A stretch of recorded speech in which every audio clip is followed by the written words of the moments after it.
Hello, welcome back to A Slightly Twisted Female. I'm your host, Brittany Rue. I want to introduce today the lovely Jay Thomas. This is somebody who you probably recognize from my Philly Speakers Corner and Pittsburgh Speakers Corner. She has a large presence over at Twitter, and she is hopefully making the transition over to YouTube, but her biggest presence is on American streets. Jay Thomas is what I think many would call the American iteration of Posie Parker when it comes to street-based, gender-critical feminist activism, but she is still her own person and has brought her own very unique spin to what has been a UK tradition of creating platforms in the public sphere for women to speak. And unlike in the UK, where there is a designated space where this has sort of traditionally been something that people partake in, Jen has had to go out and create that. You know, we don't have a speaker's tree. You know, we don't have a park to go to. And what I think is so just amazing and notable is how Jay Thomas has gone across the US and brought the podium to women across the nation. I mean, has been flying, driving, taking all means of transportation.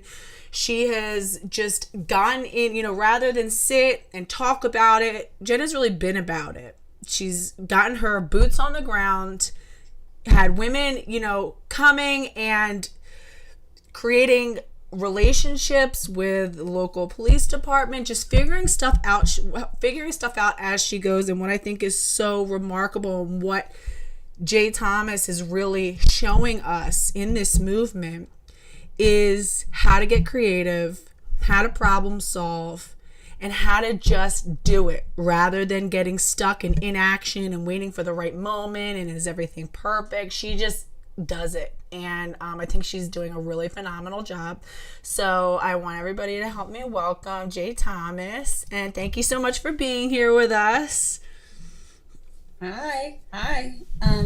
Yeah, I guess I mean, I wouldn't consider myself the American Posie Parker. I think there's probably a few American Posie Parkers because America is so big. So we need more than one. Yes.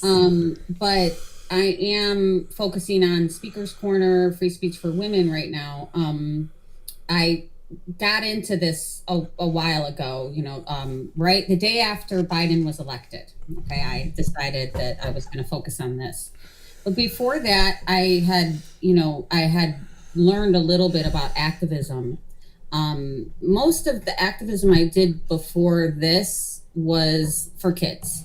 I went into the school and did a nutrition program, you know, and got, you know, funding and all kinds of stuff involved there. And unfortunately, I was involved in a fighting medical supply polluter that I lived, you know, in the 1 mile district of, and we had to get that company closed. So I was kind of tell me about that. What do you mean? So are you talking about with like trans medicine? Somebody who? No. I was watching the gender stuff. I had been kind of cued in for a long time. I realized what happened with Obama and Pritzkers, because the Pritzkers are prominent in Chicago, right? So I was following that, and that, you know, so I was like, this isn't good, you know, this isn't good. But then Trump got in, and it kind of got dropped, you know, like it wasn't such a pressing issue because he wasn't focusing on that. He wasn't writing policy that, you know, infringed on the rights of women and girls. Right. So I was like, oh, good, you know, I don't have to do that, right? Right. Yay. But so in the meantime, it was discovered that where I lived had the highest cancer rate in the nation. So we figured out it was this medical supply company, this $1 billion supply company. And that's really how I, you know, earned my chops in activism. I wasn't like a full-fledged activist with that. I had never been an activist. So I was, you know, kind of watching everybody else, what they did. My husband got like super involved in the research and response stuff, all the technical stuff. And I had already done work with children So I focused on the schools and, the community aspect of it. Wow. So once, and we got the plant closed. Took us 2 years. Awesome. Good work. Yeah. And we lost in court, but politically we won. J.B. Pritzker helped us out. And so, I was like, I had to square my thoughts about the Pritzker family with that. But wait, he helped you in what way? What do you mean? Well, because if it weren't for J.B., that plant wouldn't have closed. I mean, we lost in court. Oh. So like, so you have good and bad in there, right? Oh, like, so they kind of like off record admitted that it needed to be removed. He said that he would sign any bill put in front of him to close it. Got it. So once that happened, the company like lost its, kind of momentum. Right. And decided to leave. They started to see what the political disaster that it was. Right. So, after we wrapped that up, our housing prices went back up and Biden got elected. And then the day after Biden got elected, I knew what he was trying to bring in. I knew very full well what was going on there. That, he was going to put in an EO and prioritize gender identity over sex-based rights, which negates the rights of women and girls. Right. So I was like, I don't know what I'm, I don't know anybody in feminism and nobody else is doing anything about this. So I'm going to have to get to know these feminists. And I knew there was a group on Twitter because I had heard Meghan Murphy got banned. Right. Right. So I just went on Twitter and typed in like adult human female and started friending everybody that had that in their bio. Yes. So I could make connections. And we finally, I got enough people on Twitter to figure out, what they were doing. And they had mentioned they wanted to do a WP, Women Picket DC. So I jumped on that. I knew we And what year are we in right now? That would have been March 2020. Okay. 2020? No, wait. 2021. So March 2021. Okay, so just when everything's starting to open back up for the most part after COVID. Yeah, DC was still pretty locked down, but we were able to do our protest, and I met a bunch of women, and I thought, well, at least I know a few people now, and I hooked up with feminists that wanted to do this drive across the country. Like rallying people. So I was like, yeah, I'll totally do that. So I was on that organizing committee and I donated my house for when they got to Chicago. Okay. Well, when they got to Chicago, the grandmother that was part, like one of the leaders that was going across the country on a motorcycle, it was called The Ride. She, couldn't really, her health wasn't that great. Mm-hmm. Right. So she left and left her partner, Joy, kind of stayed at my house because we weren't sure what we were going to do. I wasn't I was just an organizer. I wasn't the genesis of that, right? Right. So I had to decide if I wanted to help to continue that because, it was low budget. They were going across the country. So Joy and I, started RevFem Rebellion and we decided to keep going. So I thought, well, Joy can go and I'll be the home base.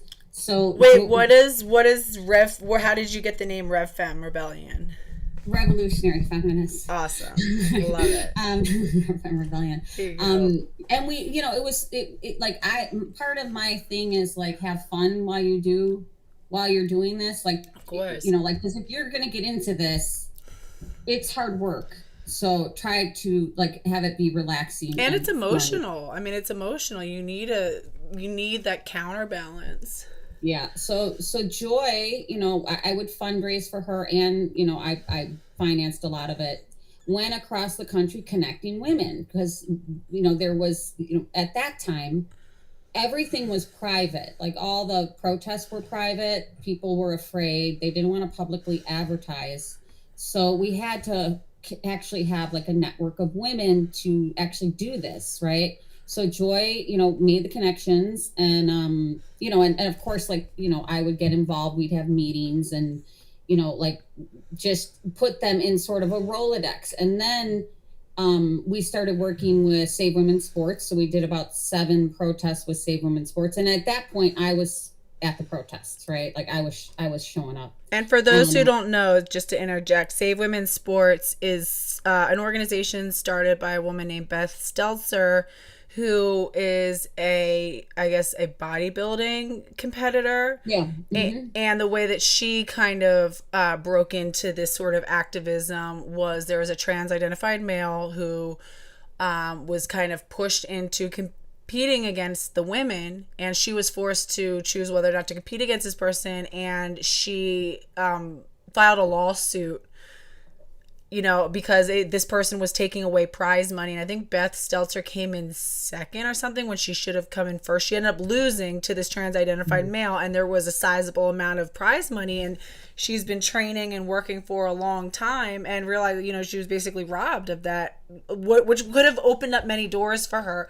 Filed a lawsuit, and I think it's an ongoing lawsuit, but I mean, it caused her to be totally blackballed from the community. A lot of people won't even deal with her anymore. And for anybody who was watching, like, a lot, the Will Thomas stuff on Fox, there were women who were interviewed that had Save Women's Sports on their t-shirts, and that's what it's from. So I just wanted to give a little background to connect who's who. Yeah, so I had done, protests with Beth. Well, I did, because she can't be everywhere. So we did protests, on behalf of Save Women's Sports. Right. So RevFem Rebellion went around doing protests on behalf of Save Women's Sports. And that's what we did when we were in Harrisburg. I mean, we were, and you spoke. Harrisburg was a sports bill for, like, the Republicans kind of brought that up, but they wanted a representative from Save Women's Sports because she's been in it. I don't know if she was. That wasn't a Save Women's Sports bill, but you spoke on behalf of Save Women's Sports. Yeah, yeah, because she couldn't make it, so I, stood in her place. Right. But yeah, so we did, like, all these, the way we did it back then was we would just, like, crash the party, right? Like, we'd show up and get in and out so that we wouldn't have to deal with violent men, basically. Right. And that was, that was hard because it was really hard to get women to go out. Right. And, especially if you're not advertising, right? So I was kind of pushing, like, this isn't how I would do, like, I know this is dangerous, but, like, we need to spread the message to more people. And, just doing these basically smash and grabs, like. Well, and that's why I think what you're doing is so, and not to interject, but is so important, because the fact of the matter, Jen, is you're blazing a brand new trail. There's not a blueprint for this. There's not, here, the best thing that we have is to look over at the UK. And the fact of the matter is that the UK is a vastly different terrain. The politics are different. We're fighting the same general issue, but it's different from the US, and the fact that you're going out, and there are no guarantees. A lot of people say, are we sure it's going to be, safe? Are we sure that people, we don't know. We don't know. Yeah. And that's really hard for people to grapple with. But honestly, I think most of it is just obey the law. Like, everybody knows the law, just obey it. We know that there's, there's danger there, but, like, I mean, at this point, like, after I've done, I don't know if, like, 5 speakers corners, add to the list, because, well, here, I'll go back. When I was doing the Save Women's Sports, protests, like, we did the Chicago Marathon, we did Evie Edwards cycling thing.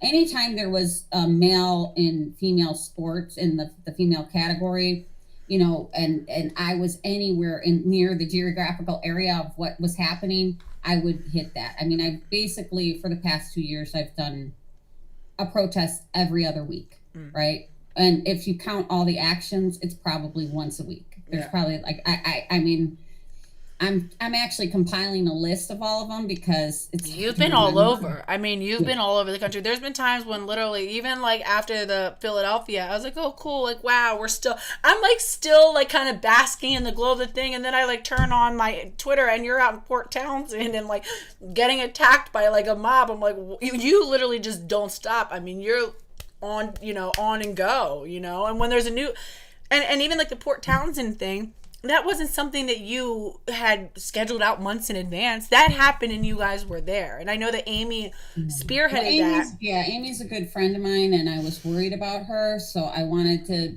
assist with that because I have a lot of boots on the ground experience. And Amy, just for everyone to know, Amy is known heretic. I've talked about her before on my stream. She's another YouTuber and she's the one who syndicated the Philadelphia Speakers Corner, and I had posted that link. So that's who we're talking about. She does the live streams.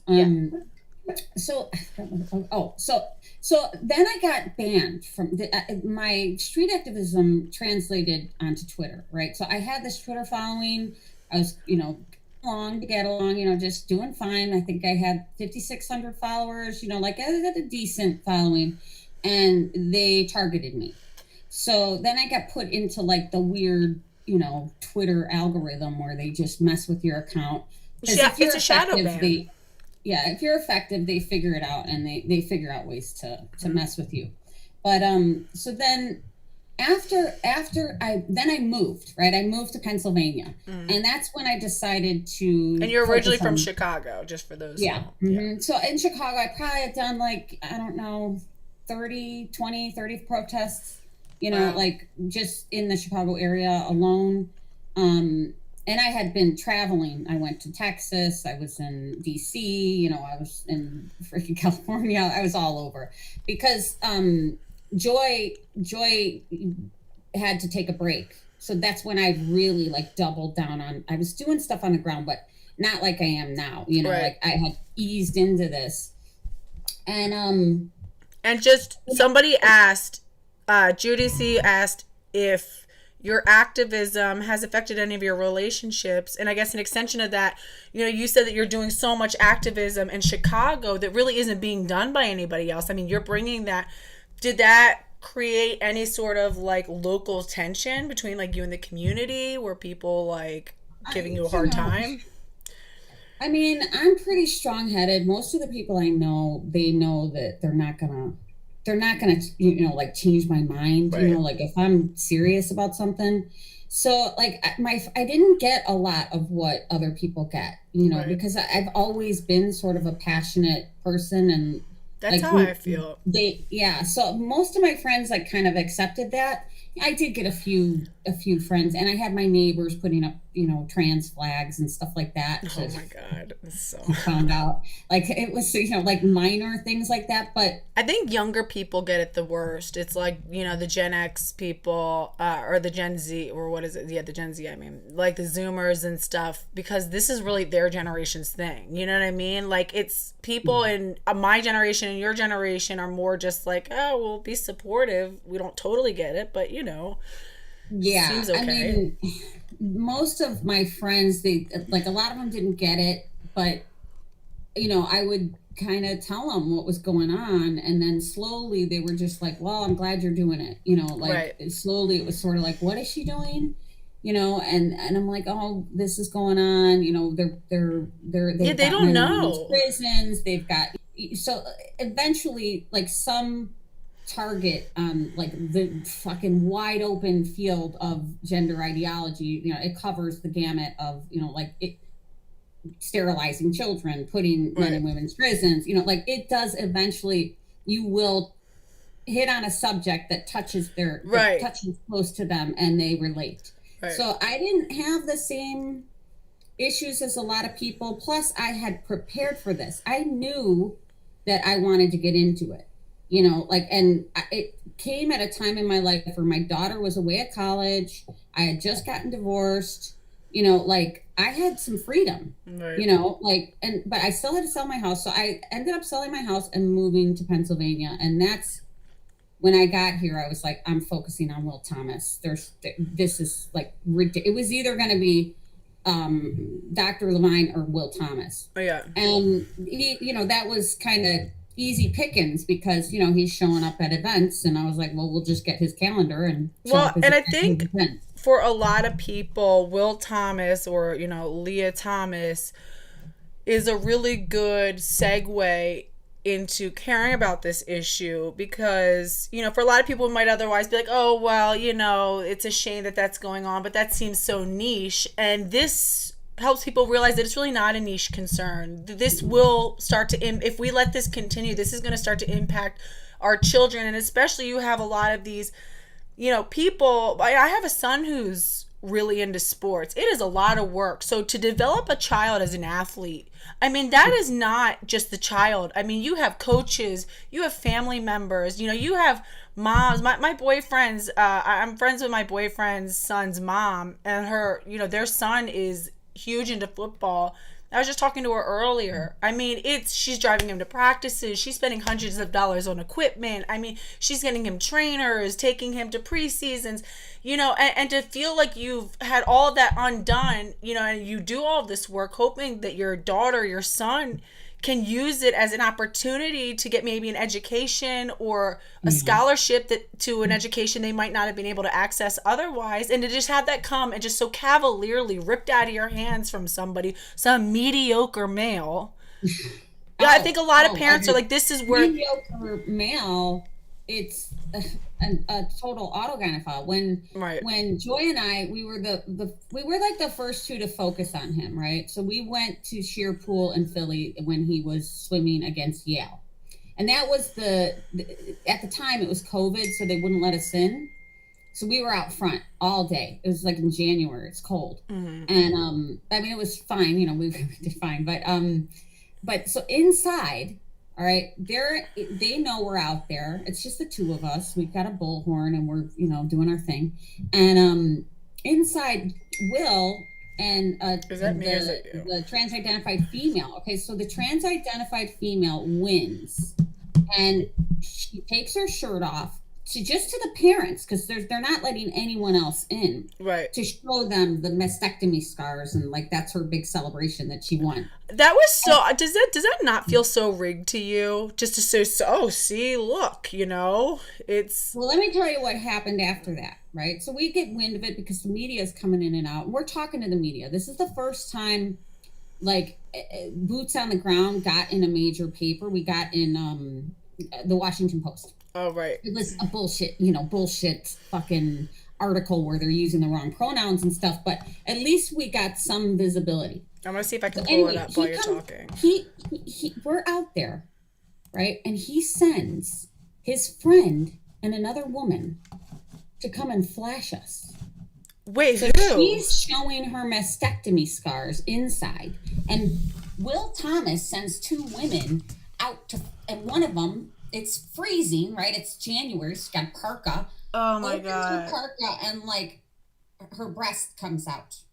How stupid are they gonna feel? And I have no doubt that he sent them out there. There is no doubt in my mind. And at first I was like, okay, maybe like they're just fans or whatever. But I recognized the girl because I had researched Will Thomas, but he's got all these photos of him and this other chick. Oh, Asian girl. The long-haired one. She's the one who came out because she's like his handler. Like she's like totally like the Klingon. Like I'm gonna get, He wasn't the one that flashed us. Her friend was. She's probably the one who like did it. I see her as like manipulative. I totally know who you're talking about, and I've seen her a lot too. And she seems like she's trying to gather whatever little crumbs of like attention and whatever she can get off of the situation. After like they had done this display with the female in there after she won, which I honestly think that was just an arrangement between Will and her that she was going to win. You said this is a Washington Post. I'm looking this up while you talk. Yeah, it was in the Washington Post. I want to say it was like December 3rd or 4th or something. I can't remember.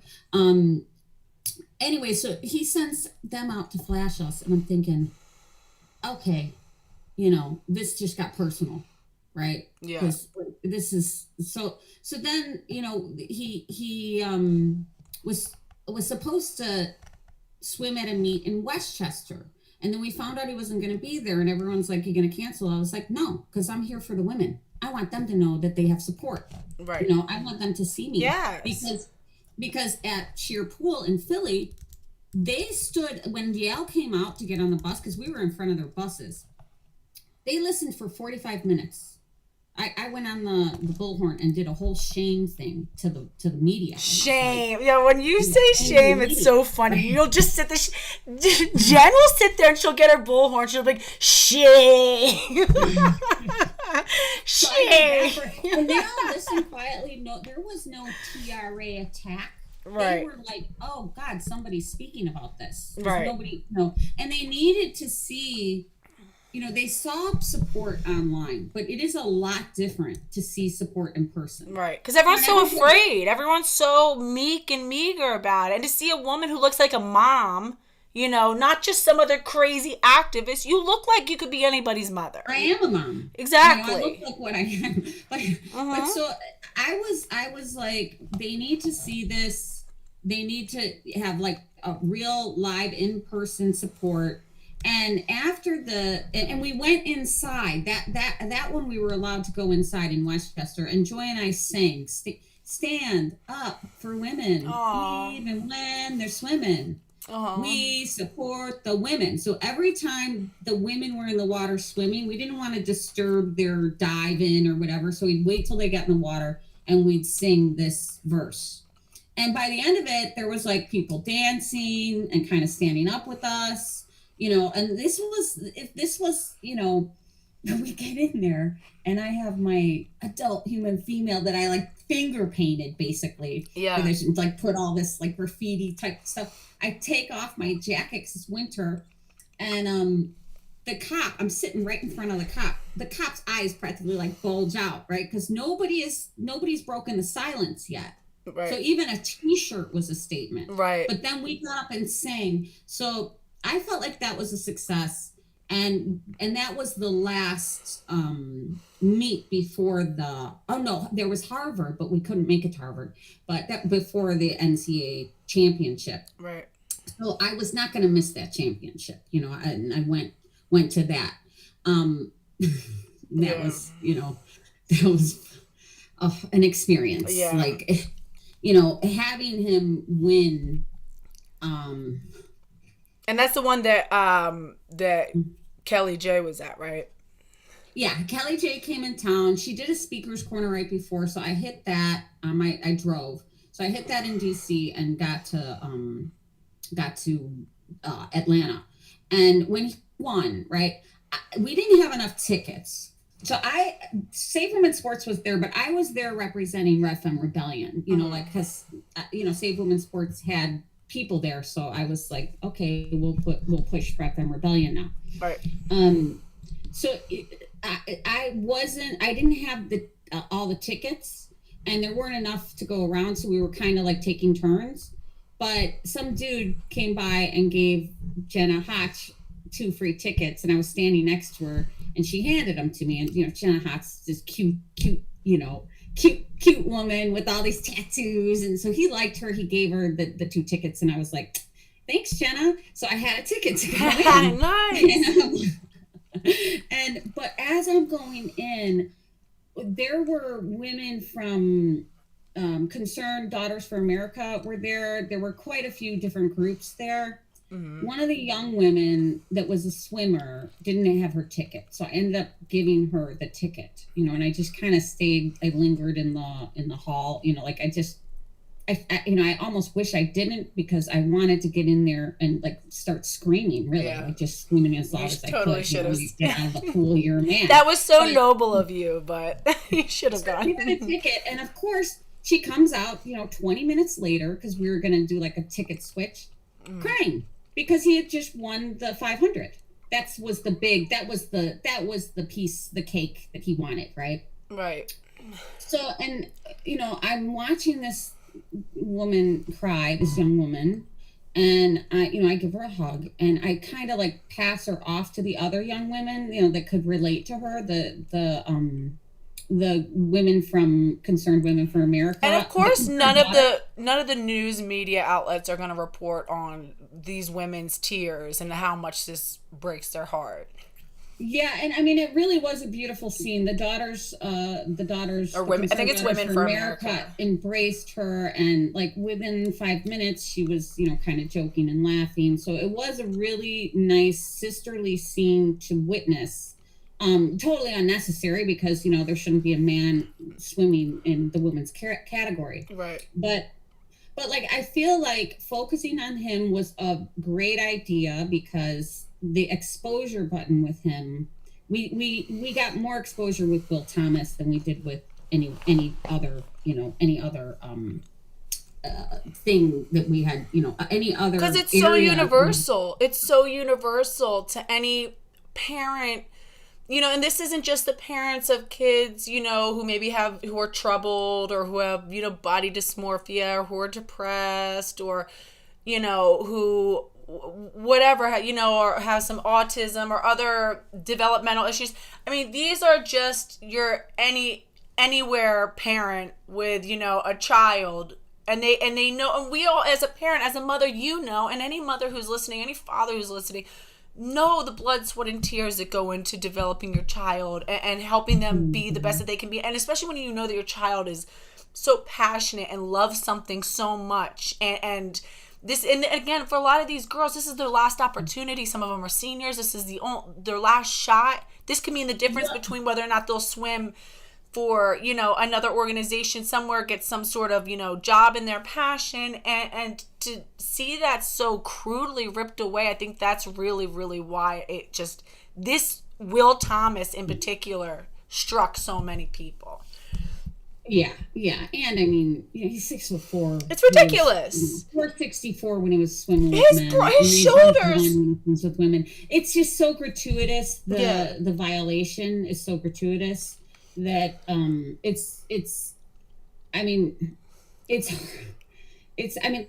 fact that he can't go on to the Olympics is a celebration as far as I'm concerned. Yes. But like the way that they operate with like how they do things, so they push this, so we're going to put these rules in, but then they're pushing like puberty blockers, because if you get your kid on puberty blockers before they're 12, it's okay, they can go to the Olympics, right? So it's always this caveat, this fix that's worse than what was happening, right? Because at least Will Thomas had the chance to develop. That's why true trans is so dangerous. That's why a lot of people think, that they're being loving and being, by taking this moderate stance and being like, well, there are some people who really are trans. We just need a way to identify them. And the fact of the matter is, the compassionate position is to say that there are none.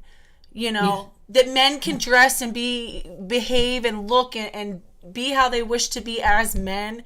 There is no middle ground, because like you said, what it does is it forces even more damaging. There's no way to do this that people aren't going to get hurt. The children aren't going to get hurt. No, and I mean, once you get in the idea that there's a special kind of person that can change sex, trans kids, trans adults, there is, it's so obvious there isn't a special kind of person that can change sex. Right. The surgeries that they offer them to sell this idea are devastating. I mean, it's very hard to. It's not like removing an arm. You're talking about functions that have more than one purpose, yes. Right? So like it's sexual function, but it's also how you go to the bathroom. You know what I mean? Like so these are dynamic organs that have multiple purposes, very complicated, and they're just like going forward like Frankenstein. I mean, there's just no limits to what they have been allowed to do, right? Like what our government is allowing them to do is it's appalling and disgusting. And the fact that we have to even fight this, the safety measures were already there. The fact that they've opened this up, it's another signal of, how we have to, as people, figure out how to resist. It's not just GI. I mean, I always say like gender identity is just the most obvious thing to look at, right? Like they are trying to compel our speech. with their pronouns, they're grooming our children. Any teacher or adult that's using wrong pronouns in front of a child is a groomer. Yeah. Okay. Because, they're telling the child, what you see is incorrect. I get to gaslight you, and I can force you to say something that what you see is not true. Right. So they're grooming the kids, and, people like making those connections. It's not as straightforward as you would think. People don't think, hey, if I use wrong pronouns, I'm a groomer. They think, I'm going to use these wrong pronouns because I want to be nice, and this poor kid is blah, blah, blah, right? This poor trans kid, right? There's boys and girls. There are no trans kids. Right. There are none. Right. No, there's no kid, even if you have a DSD, that can change sex, right? Like and so they've bought this. They've been in this empathy kind of, propaganda machine for God knows how long. They've been planning this a while. And I really think, like, even if gender identity wasn't even on the table, it would be something else where they were compelling our speech. Oh, yeah. Yeah. Oh, yeah. Controlling what we can say. This is really about, I really believe that ultimately the reason that government's interest in this is because it locks down the internet. It's a way to get control over the internet. It's a way to have some sort of moral justification to shut down free speech places and to basically, for once and for all, sever the sort of that wild west of the internet, because in the beginning it was like a wild west. It was, anybody could come in and create something. There were no laws. It was barely regulated. This is the sort of last stand of, it's now going to go to full corporate and governmental control about who can say what, how do we, and this is just a useful idiot. This whole issue is just a useful idiot. And they're going to make billions of dollars on the industry with. That's the medical reason, I think, and that's the,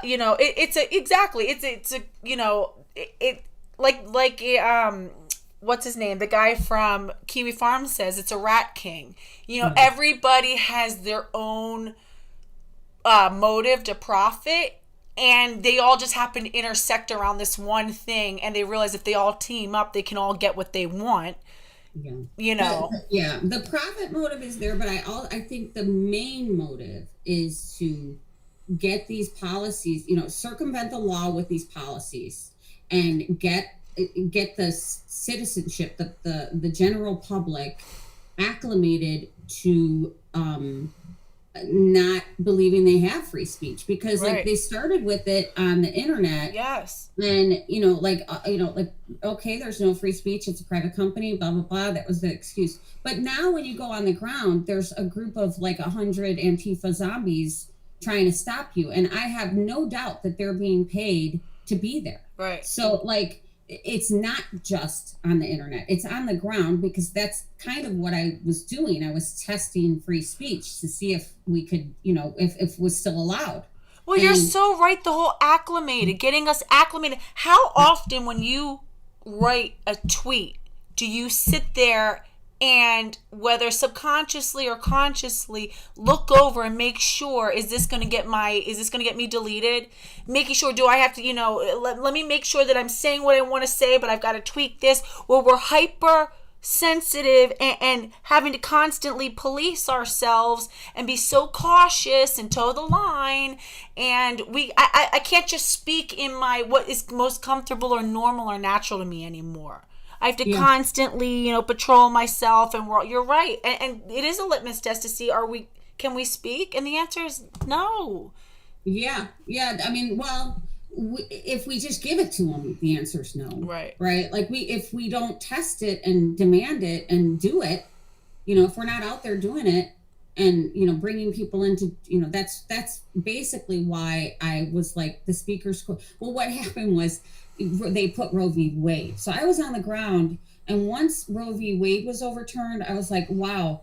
So I'm a women's rights campaigner, right? In the middle of this Roe v. Wade thing. Everybody is talking about Roe v. Wade.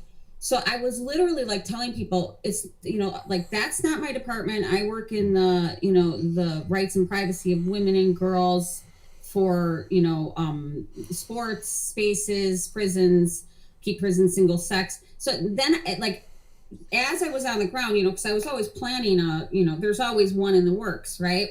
And after that, I was like, oh, shoot, what am I going to do? Like, I don't want to be on the ground with these crazies that have signs, I had 100 abortions. And you know what I mean? Like, I don't want to be in that melee, and I had already done 2 TERFs Take Back Abortion protests. One in Austin, where we got ousted at the state capitol by like a bunch of 14-year-olds. I mean, it was crazy. Isn't it crazy? The audacity and the just how entitled they genuinely feel, the moral high ground that they truly in their heart of hearts believe they have. Like, yeah.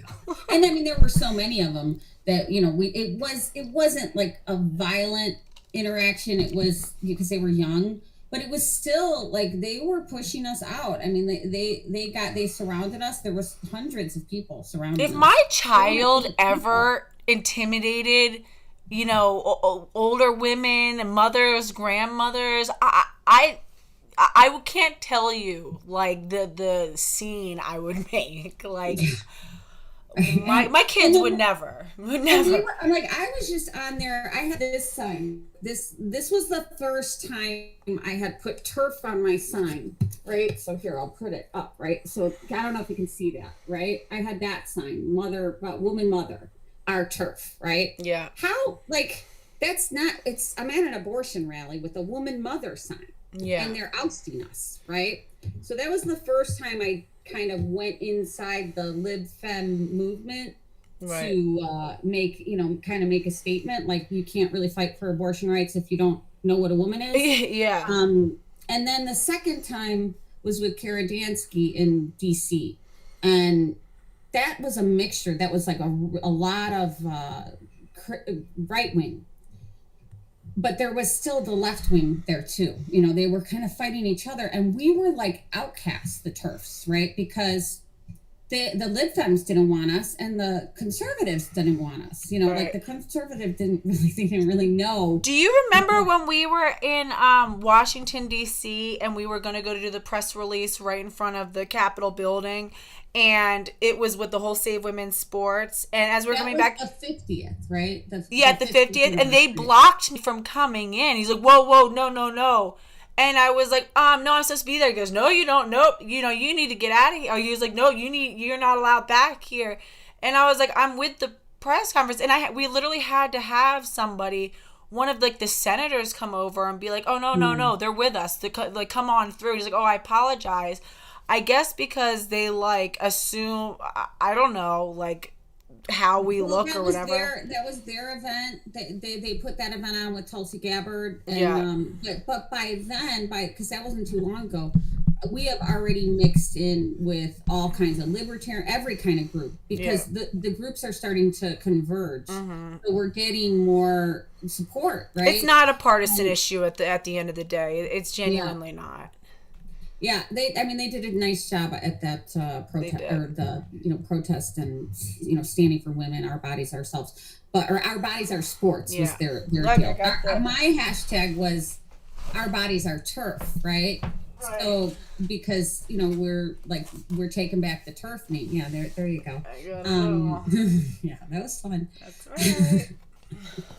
But so the second one, the one with Kara, we had a group of trans rights activists, Christian, from the right, that circled us screaming, trans rights, start a conception, trans rights, start a conception. So it's like, yeah, that's what they were saying. Oh my God. So, there's a huge infiltration on the right, and that's why I kept saying how insidious this whole true trans thing with Caitlyn Jenner and Bruce Jenner and what's his name, Blair White, Robert White. I said, watch for that, because what's happening, that's their way in on the right, and it's already starting to work. Once they believe if they can clean themselves up, and if they still maintain these gender roles and they look presentable, and they at least acknowledge there's some biological basis, and it's happening. I mean, Fox did that one news segment of this conservative Christian couple out in California who is medically transitioning their, 12-year-old daughter and having her live as a boy and calling her our son and saying, oh, we're so proud of him and all this sort of stuff. It's happening. It's crazy. Yeah, Fox does like a dual thing. Like Tucker will put on the TERFs, but then they have this sort of propaganda that's showing, the empathy, pulling the empathy and putting Caitlyn Jenner up there. And again, it's all about slowly normalizing it and taking a little step further and a little step further and getting you more, Yeah, and the true trans, that like a Blair White. I mean, I'm live and let live. I've always been live and let live, but that, until they started infringing on our rights, and now I'm sort of shifting where I'm like, having this person, raising this person up that like, this is a good idea to have this lifestyle. Right. It's not a good idea. No, it's not. You're playing pretend all freaking day long. That is not healthy. That's not mentally. No, it's not. And it creates this narcissism, this constant obsession of yourself, and then policing and patrolling of other people, and this anxiety of, oh, do they believe me? I can tell that they don't. Am I passing? What do I look like? That person just misgendered me. Should I say something? This constant obsession. You're so mentally taxed with this nonsense. What are you contributing? What are you doing? What else can you think about? He's got he's got his own motivation. But I'm still live and let live. But like, I'm not gonna help a dude rise in this, right? Like, unless he's on our side, unless he's singing to the choir. Well, I'm not gonna gaslight people with. Like, it's almost gaslighting, because Blair White is like, I just want to be happy. This is what I do. I just want to. But he's still calling himself a woman. See, here's where it comes down to. I support. It's the difference between supporting a Robert White, Blair White, or shapeshifter. Okay, you have both of them are medically transitioned. Actually, the one who calls himself a woman still has his penis. The one who acknowledges that he's a man doesn't. And it's the one who, who did the full medical. Shapeshifter is not cutting his hair. He's not, refusing to wear makeup. He's not going back to wearing, slacks and, a polo shirt. No, he's still wearing what he wants. He's presenting as he likes. He still has breast implants, but he's saying, I'm a man. I'll always be a man. I'm going to use male spaces. I'm going to continue to, look the way that I want to look, be as beautiful as I want to be, and I'm a man, and that's it, and that's all. Blair toes that line. Yeah, I respect that. That's, I mean, it's just, there's just so many of them. Like, it's not normal. They're making them. They're sending them porn. Oh yeah. Like they're the impulse, computer technology that they're interacting with is. They're lonely. Yeah. They get involved, with this porn. And then they move on to what sissy porn or some anime or some bullshit, and they get these ideas in their head. And it's a mental illness. It's not fucking healthy to play act the rest. Like, take on this persona and have to keep that up. And like, us not having boundaries with the mentally ill is a problem. Like, like, we have to be able to tell them, no, we don't like this. This isn't the way to get your community that you want. This isn't the way to integrate in society, right? There's other ways, and you've been duped. You've been like, the young ones are going as far as, eunuchs. They're freaking cutting their penises off, and like, that's not the way to get friends and and have a good life, and have a community. If your community demands fucking bodily sacrifices, cutting off, that's not the community that you should be, uplifting. But it's also replacing like the rituals of community that they're lacking, right? Yes. So it's a cult. Like, it's a cult. Yeah. It has all of the features of a cult. So like, because our communities, we don't have the same community like that we used to, where, people gathered in public squares, they didn't gather in person, right? They're seeking it, and And it's, like they're making their own rituals, which are like way over, like, and of course it's a business, so they're just letting them do it. It's so freaking, it's so bad. This could not happen if there weren't several layers of corruption. Well, and that's the Rat King. That's the Rat King, is that there are several very prominent reasons to support this, and they might be divergent, but it doesn't matter as long as they have their own goals, and as long as they can all use the same thing and work together, and it works.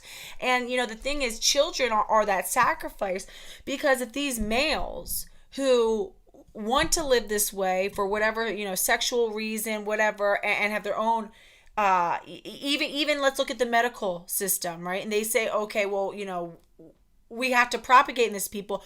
The only way to convince people that this is very real, this is legitimate, that this isn't just a fetish, that this isn't a maladaption, is to prove that there are children, and not only just a few children, but a pattern of children who are born this way, that this is real, that kids experience this from the time that they can speak. And if they can prove that, then it legitimizes their identity, and it now gets, everyone off their back, because everyone's saying, oh, wow, maybe he's really not just like a porn sick freak. Oh, maybe he's really, wow, I see this 4-year-old on TikTok who's saying that he's a girl. Maybe it's legit. I guess we should. And they've been prepping us for this acceptance for a long time before we ever even thought. Like back in the 90s, it was Ally McBeal had a baby in the bathroom, and it was unisex, and nothing happened, and nobody got raped, right? Like, so they've been prepping us with this propaganda. You go from there to, the boys don't cry, where the sympathy for the trans is, and then you hit, the boys don't cry that's a huge one, because you're thinking, wow, if we don't, it create acceptance around this. People, they need our help. So they really hit the empathy trap with the women. And so they have been prepping us for this for a long time to kind of, so that we were placated. So by the time jazz came out, after Orange is the New Black, and like Laverne Cox is this like fun hairdresser. Meanwhile, the women are like ultra violent and going to stab you with the shiv, right? Like, so this juxtaposition of this gentle, harmless, right, the gentle giant, and then he's the one being bullied, and he's the one, it just shows the women are just as like vicious and ferocious as him, and he's genuinely collaborative with the women. He really sees himself as one of them and is good to them. And if you talk to the young people, they say that men and women are like, because there's like some superwoman out there, women are just as strong as men physically. Yeah. I had arguments with young people like that. I'm like, are you kidding? I had an argument in front of the Cubs field because we were doing a little action in front of them. The guy was like 6'4", and his girlfriend was like literally like 4'11". Okay, she's tiny. And I'm like, so you don't think there's a difference between men and women? And I'm looking at him and looking at her. Looking at him and looking at her. Come on. And he's, trying to tell me that women are just as strong as men. So I think like there was a lot of propaganda like Orange is the New Black, and like these avatars where you could be either sex and do all these like flippy whatever things. And then we had that, and then we had jazz. And that was I think another and that right there was the legitimization. It's like, all these parents taking pictures of their, 7-year-old holding up a sign or wearing a t-shirt that says, I'm this big scary trans person they warned you about. You know what I mean? And the kid's all like cute and like has like pigtails, just like a cute little kid. And I go, oh, that's nice. How can we not help the child? Are people bullying her? No. This poor kid, so this empathy was, it was being displayed, and like people sort of got lulled into it. And I mean, like they did test it with jazz, because if the whole population is watching this kid get castrated and nobody is like intervening, on the street, saying, oh my God, this is wrong. I mean, they might have been saying it in their house, or no medical professional is checking his colleague and saying, whoa, hold on, what are we doing? No. Yeah. So there was a complacency before this really got going, right? They acclimated the culture to it, and that then we were in this complacency, and then they ramped it up. The doctors wanted to make money, so they opened up all the clinics. They kept their prop. They were in Tumblr when we weren't watching, in the 2000s. And well, the Tumblr generation are now the adults. They're the ones now, I mean, running things and having influence on policy is the fact of the matter. That's a scary thing. They will argue with you about if men and women, who's stronger, men or women. It's just it's like absurd. And it's like, well, it's this idealism that they bought where it should be fair, right? And it's usually people that haven't suffered trauma, like, grew up in a city, have been sexually assaulted.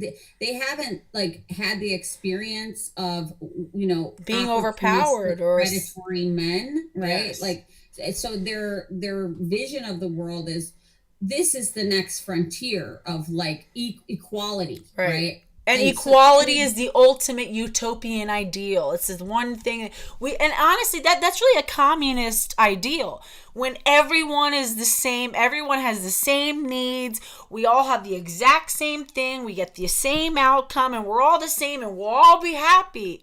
Ultimately, that is a communist ideal. And it's a division between generations now, right? Because I mean, mostly people, if I talk to them and they're around my age, they're pretty turfed. Well, what's the big difference? But what's the big difference between that generational divide? And it's stark, and I think it's obvious. What's the difference? The internet.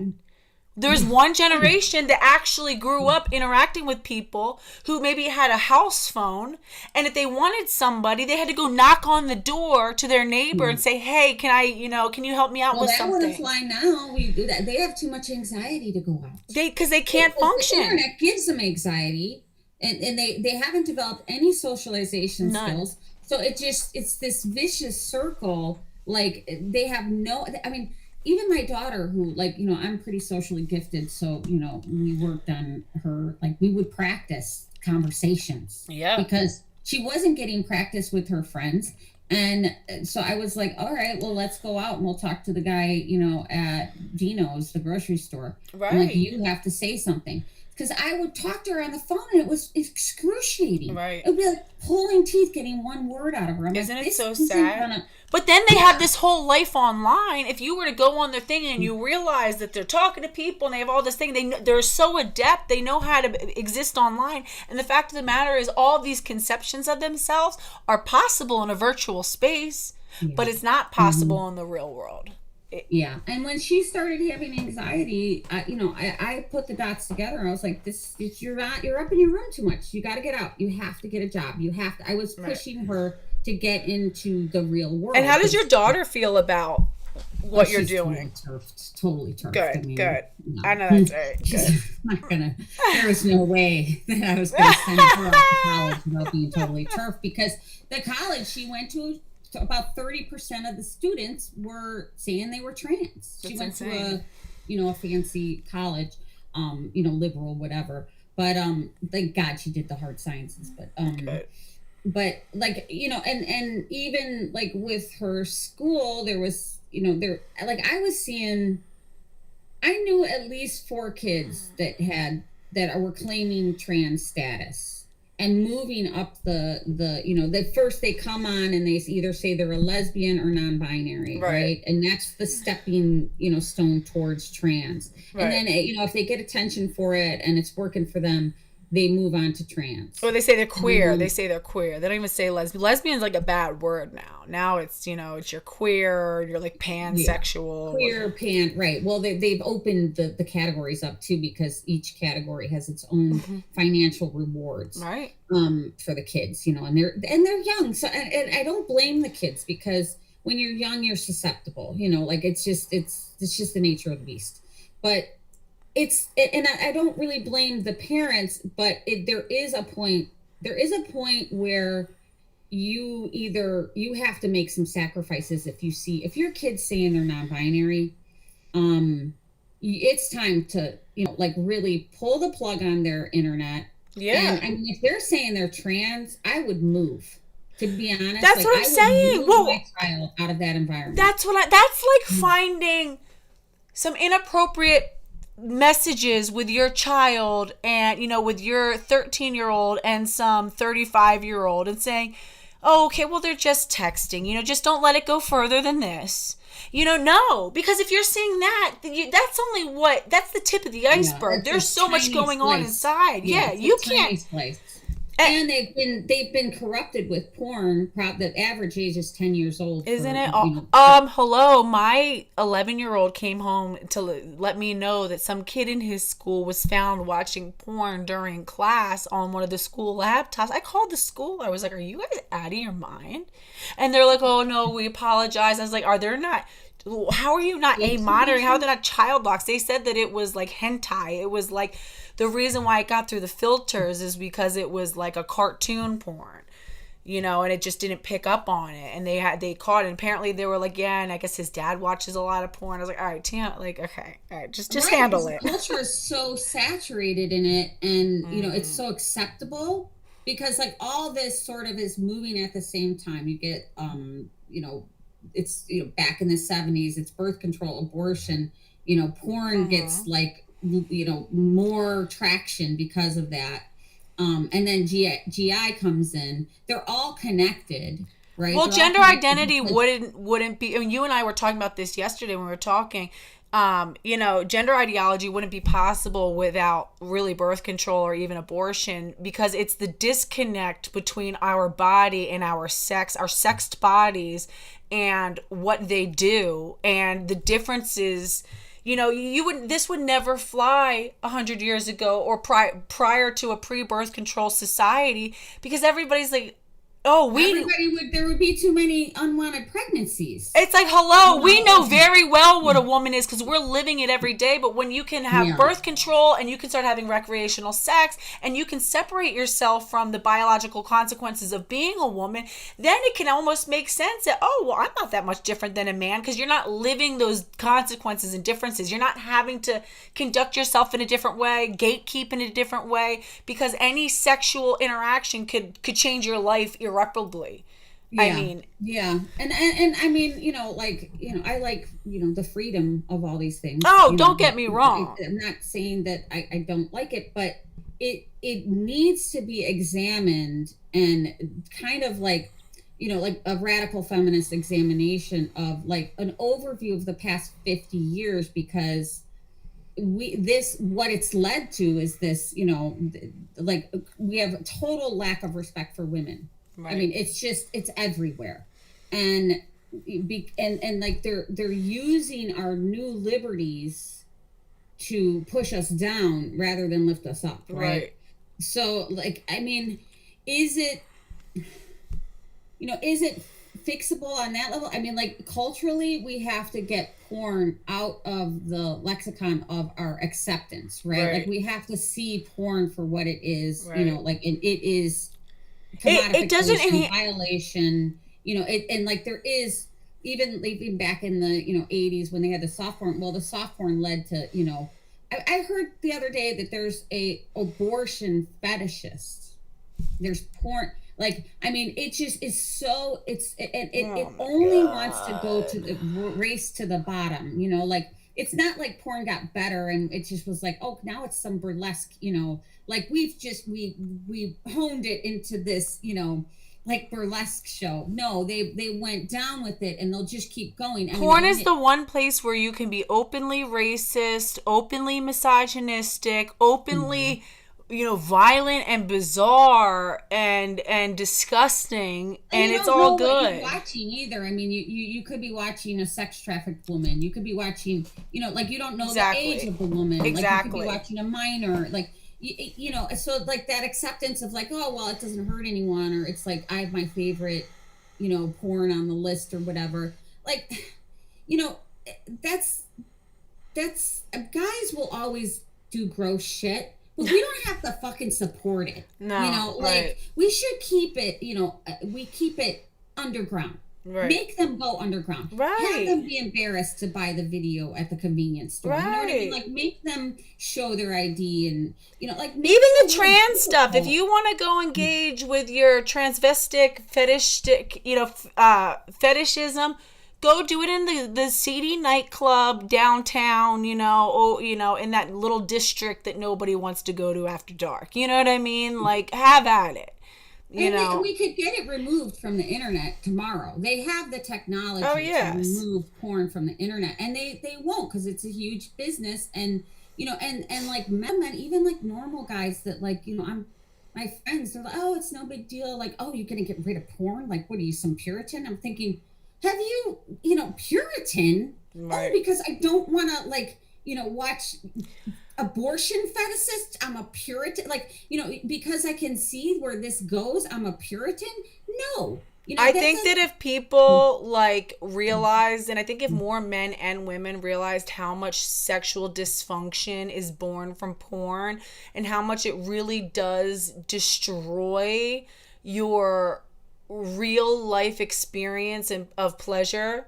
You know, there was a time when I watched porn, like, you know, not super hardcore, but I remember, like, sometimes I would, like, you know, I'd turn it on with my ex, like, you know, and then, like, I just felt like I couldn't fully be in my body. Like, the best kind of sex is when you're not even aware of what you look like. You're almost just, everything almost becomes intangible, you know, you're just so... You know, but when you have this... you're having an intimate moment. And you're not thinking, like, oh, how do I look? It might, you know, let me do this move and let me, like, you know, oh, God, ew. There's, like, oh, God, you know. It's kind of like when someone, like, some guy will give you, like, a script of what to say. Like, say this. And I'm like, no. What? Get away from me. For fuck's sake. One of my favorite stickers is porn sick limp dick. My daughter came up with it because I was like, I gotta do a sticker about porn, you know, like, you know, and I like my stickers to be 4 words or less. So she sends me the thing. I'm like, oh my God, and I made it with like an arrow, like within an arrow, so you can point it at people. I love that sticker. I love it. And you know, like, and guys love it because they know that, like, all that impulse center that they're damaging basically from you know, constantly getting that endorphin rush with porn. You know, the young ones, they can't get it up. No, they can't. They can't get it up. And like a 19-year-old can't get it up. I'm sorry. It's so sad. You're in your sexual prime. My boyfriend doesn't watch porn for that reason. He was like, I went through a period where I was watching a lot of porn and it just like messed me up. And I just felt like, I don't know what was wrong. And he said, he's like, I won't, 100% doesn't look at porn, won't go near it. And I've noticed, like, one thing that I always struck me about him was how much he appreciates and can really see, like, real women's, like, beauty. Like, he, like, certain things that he'll be like, oh, she's really beautiful. And I'm like, it's interesting. I'm like, in my head, I'm like, you actually think so? And I'm like, wow, I'm so trained by these really pornified. He has such a more holistic view of, like, female beauty that's not shaped by all this shit. Like, that's the thing with men. Like, it's all, the women are, you know, doing, you know, getting breast implants, blah, blah, blah. Like, honestly, I don't think men care that much. No, I think they don't. They just want to get laid. You know, like, they want good. Like, that's what I try to tell. Okay, hello. That's what I try to tell these, like, Eden the doll and all of these male to female transsexuals. I said, sweetheart, you can get all the hundreds of thousands of dollars of surgery you want. You can get the extensions. You can get at the end of the day, he wants wet, soft, cushy pussy. Sweetheart. And you know what? Yeah. It's like, and all that other stuff is secondary. And if you don't have that real beautiful thing that just, like, it wraps you up and it's warm and your personality and everything that goes along with attraction, right? Yes. Like, it's not just a blow up doll or a girlfriend, right? Like, I mean, just like we're attracted to men, like we are attracted to charismatic. But even the smell, I think it was Vanessa Vokey who said there's something about men, like the reason why I always knew that I was straight was there's something in the way that a man smells to me and the way that a man who I'm attracted to smells. I've never smelled that with a woman. That's really us responding to our pheromones. So I've never smelled that, or even if there was a woman who I could, like, say yes, I know is attractive or I think is cool, but it's that when I smell them and I'm around them and it just, like, you just feel it in your body. So, like you get your there's a difference, and our bodies know whether or not, even if like consciously we're trying to say, oh, this is really a woman and I'm trying to get into it because, you know, trans women are women. Men, in your literally to on a cellular level, you know, and can experience and feel. We're hardwired to identify and smell out, you know, our whatever. And there is no, I mean, like, there is no attraction to a deceptive fucker that's trying to capitulate my voice. Right. How is that attractive? It's not attractive. And I mean, like, and just the display that they're putting on, that constant attention, that theatrics that they're requiring, it's exhausting. It's like, exhausting. Having a fucking boyfriend that, you know, is saying he's a woman, and I gotta watch this play all day. Oh my god, bullshit. How is that gonna, like, you know, get me all hot and bothered? You know, oh my like, god. And then what do I have to be the man? Do I have to like be like, you know, make you feel like what?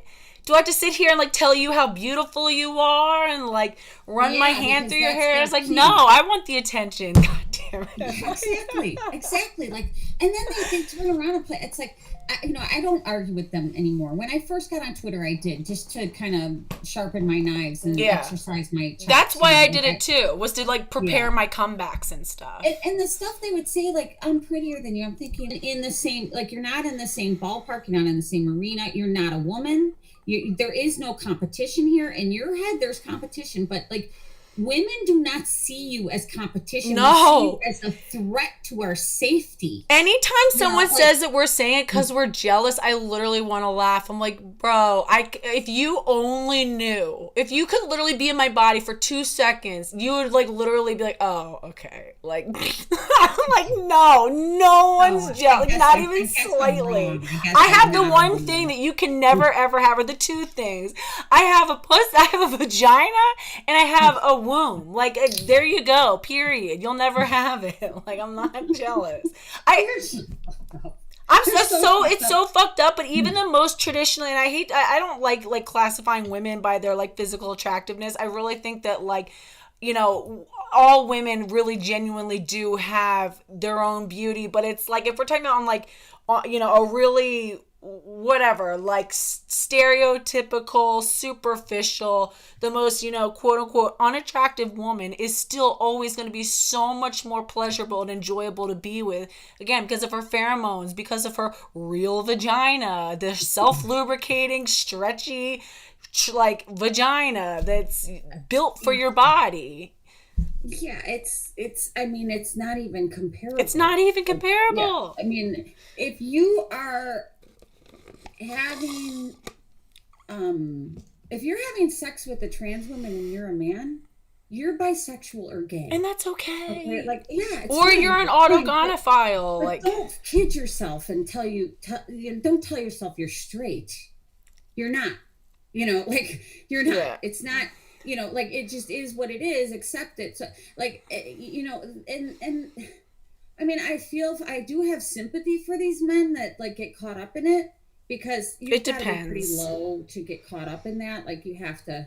It depends. Some of them do it because they get attention for it. You know, they get attention from like the fetishists who love that kind of stuff, and they, you know, but. Could you imagine, and well, I want to get back on track about hearing about like more of your future plans for activism, but like, could you imagine, like, if you were still dating and like, if you like encountered like a trans identified female and like they literally like pulled, I'm sorry, like.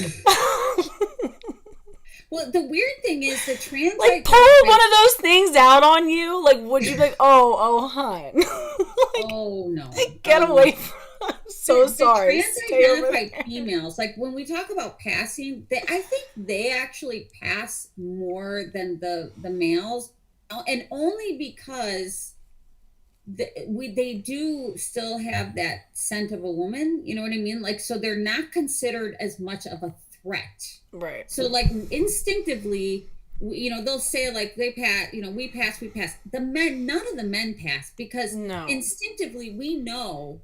You know, just from calculating have you seen lives identifying men, we know they're men, but the women, because they're not as a threat to us, Yeah. I think they do have an advantage with like hiding who they are, Right.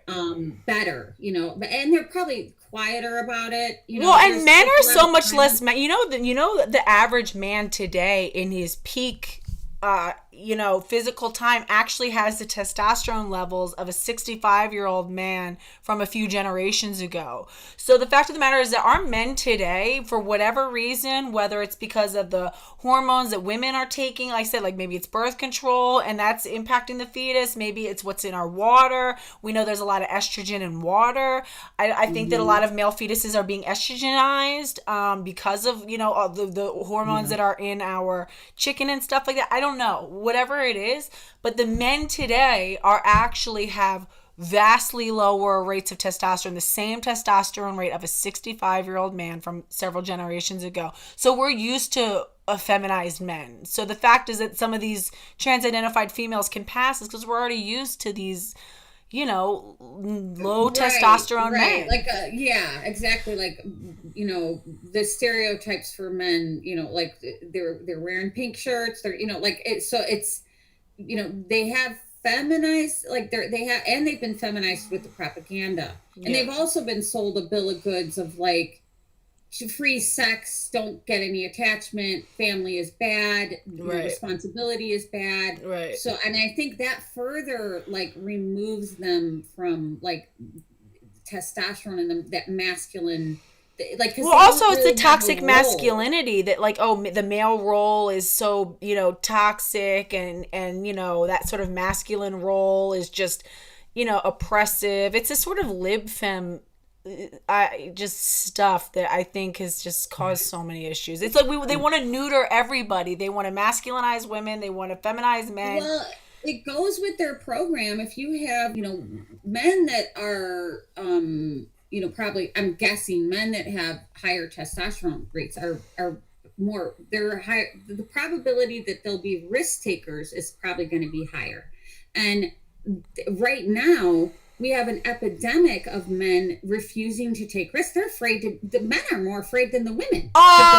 It's mind blowing. Like, this is why, like, I like my boyfriend, when I met him, I was like, oh my God, like, here, like, stay and hang out. Because I remember one time we were driving and like we were in like North Philadelphia. It's like kind of a dangerous area, and there was a woman. When I tell you there was a woman, she had 3 little babies with her, and they were stuck in the middle of the road. Her car had died, and you could tell she was like panicking and trying to push her own car. He was like, babe, pull over. He hopped. I didn't even see what happened. He hopped out. He got her, like, he told her to go sit, take the kids and sit in my car with me, and like he like literally, he's really good at directing other people, and he grabbed these other men. He's like, I need you come here, like, and like told these guys, didn't even ask them, he's like, come here now, and like got their car out of the way, and like called and got a tow and called someone for her. It was like all these men who are just like trying to drive around them. She's in tears,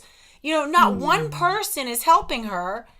And that's a removal thing too that happened, where everybody, it was funny, I was in this class last night with Amy Souza. She's doing like a myth and workshop on women who run with wolves. Oh yes, I heard her talk about that on her last stream. She was reading some quotes about like how everybody, because I had said something like, all these homeless people, because, there's a mental health epidemic, and we just shoved them out into the street. We don't even put them in the hospital anymore. They just wander and do drugs and, get hurt. And then go get locked up in prison. Prison is basically the new mental health wards or the prisons. I mean, ask, Hakeem. Yeah. But what happens is, the mental health, the men that are having mental health problems out on the street, they're not fucking with the other men. They're fucking with the women. Yes, right? Of course. We're easy targets. So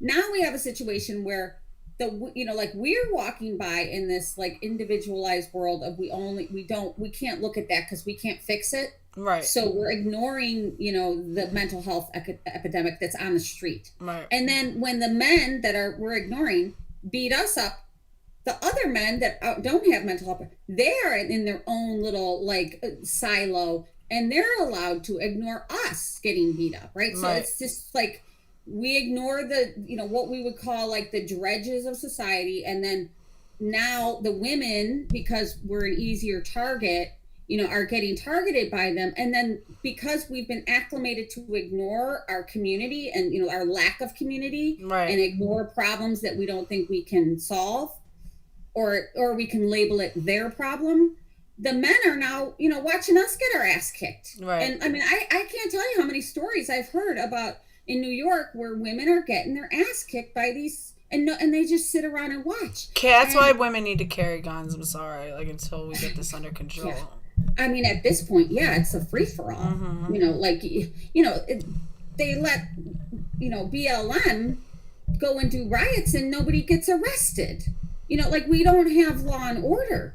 And I mean, when we don't have law and order, women and children suffer the most. That's what I try to say about the whole BLM stuff. You're hurting black women. When you're telling cops you don't want them in your communities, and pigs stay out, and hands off, defund the police. Guess you're hurting black women and children who are stuck in these war zones under the sort of domination of these, the most dangerous men of the community who are terrorizing and controlling everybody, and they're de facto they're in charge. I mean, they literally it becomes like a gangland.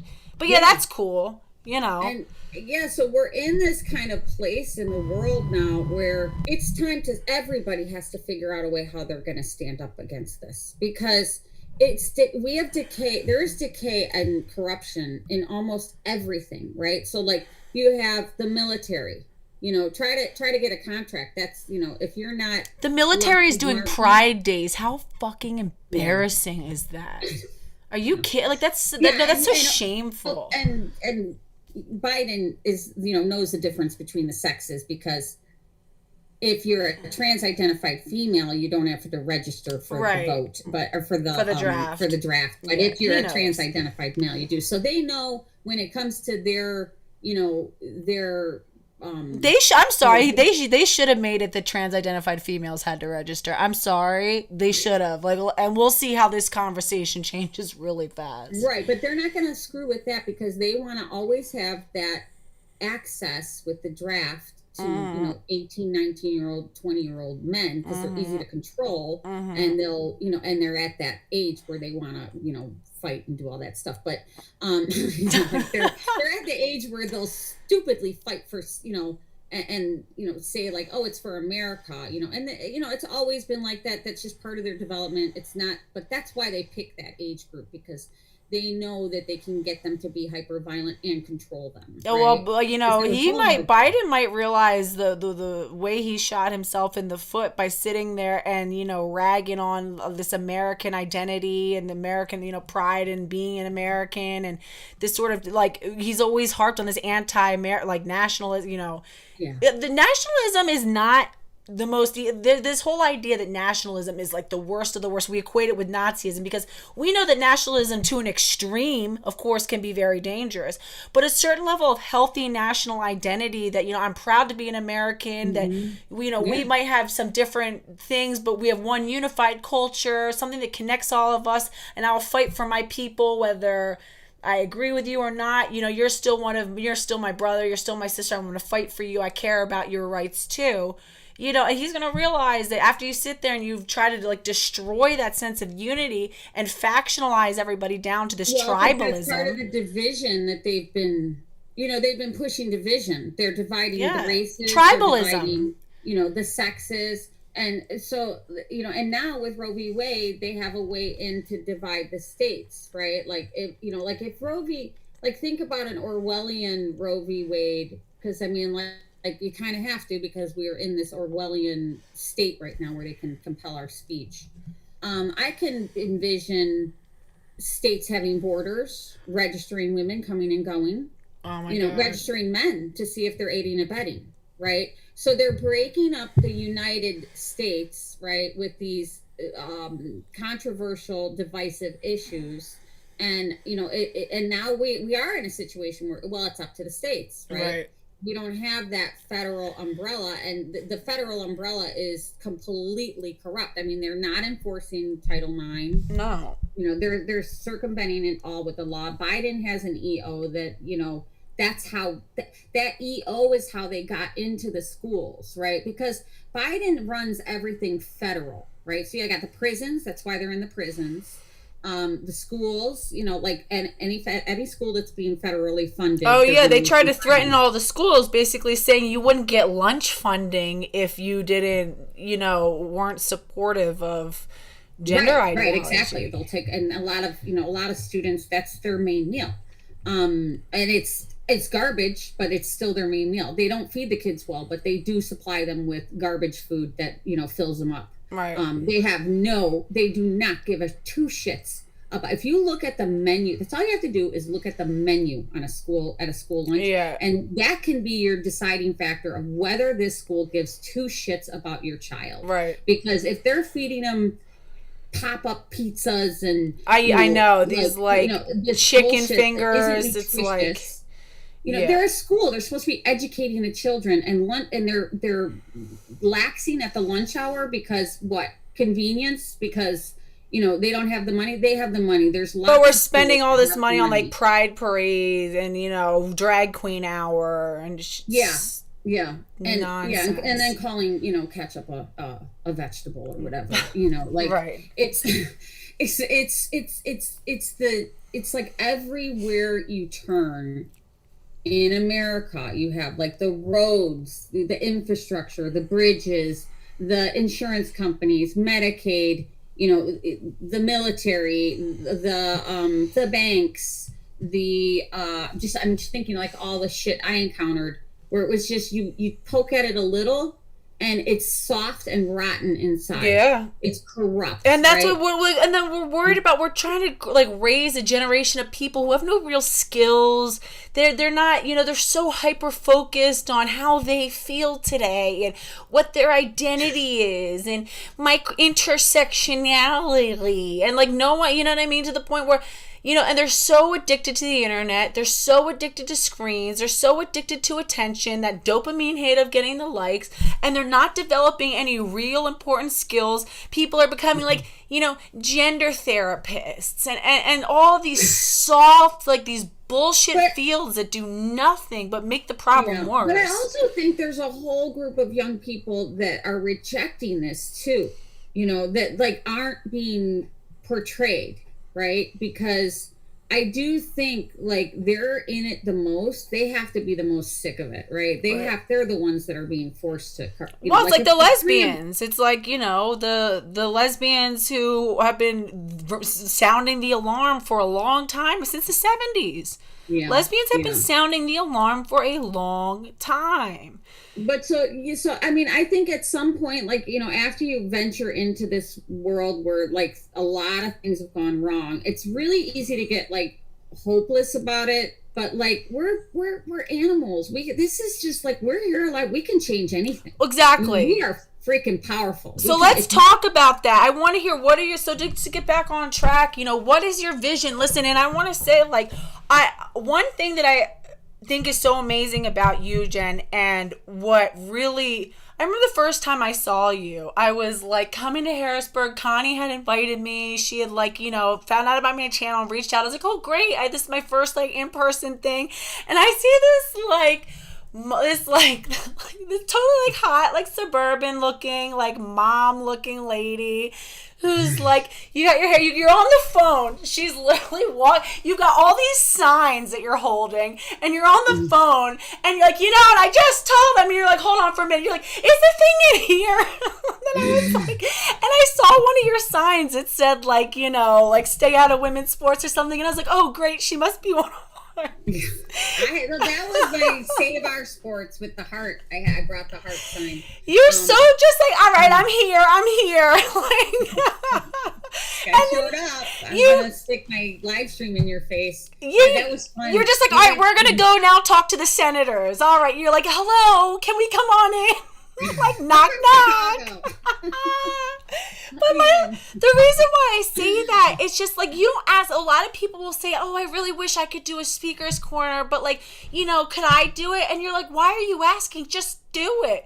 You have this very much this attitude of just hey guys, listen, there's not a blueprint. You got to just do it. Well, I want to touch on that, because even when I first came in, there was like limiting factors involved with like keeping people down. And I don't think it was done on purpose, but like there would be like, did you sign the nonviolence thing? Did you go to the class on like how to behave on the street? And it's like, I'm freaking a grown-ass woman, right? Like I know how to obey the law, right, and I know how to control my temper, and there isn't like so there was this like limits that were being put on the ground. And you're talking about like feminists trying to organize in terms of on the ground activism. Feminists were, I don't think it was necessarily like done on purpose. I think they were scared. So this was part of the, like, they were scared. So they were like, I'm going to try to control it by having this strict regimen on how a protest is going to go. Right. But like I had come from like, I was a manager, a catering manager before I had 10 years. And I worked like big concerts. Right. So I knew how to like maneuver in a crowd. Right. And I had a lot of event experience. So when I came, I was sort of like, okay, I think I can apply my skills, that I've had from the past to this. And I met resistance because it was like you never could meet the criteria for you to go on the ground. You could never meet. It's like, and even when you did have an event, it would get so scrutinized. Right. That like, and these are by people that weren't there. That's what we were talking about. No idea what it's like to be on the ground, and even or maybe did like 1 or 2 protests. So probably by like the 10th protest where I was working with people, I stopped going to the debriefing meetings because I was like, I'm not going to be put. I didn't, I did this to stop gender ideology, not for some entertainment about people that are afraid to go out on the street anyway, right? Like they think their job is to criticize how I'm going out on the street. Well, and it's also this idea that we all need to be super unified. We all need, we only want RevFems, and, we don't want any conservative women, and, we definitely don't want any men, and, we don't want any women, who, like, are going to wear makeup, or we don't want any women who are, anti-abortion, and make sure, first of all, this is a free speech event for women, okay? When we stop feeling the need that we're going to, like, have to take responsibility for other people's words, at the end of the day, we all come from a variety of different backgrounds, have a variety of different, approaches and personalities. And, we all have to be responsible for ourselves, stand on what we say, stand on how we present ourselves. And just like, this is what it's for women. Those are all limitations, right? So they're putting limitations on how you're going to go on the ground, right? And like, we're breaking new ground. So we don't really, we know kind of what to expect, but like, it's always going to be, every protest is going to be different. I don't care how much training you've had.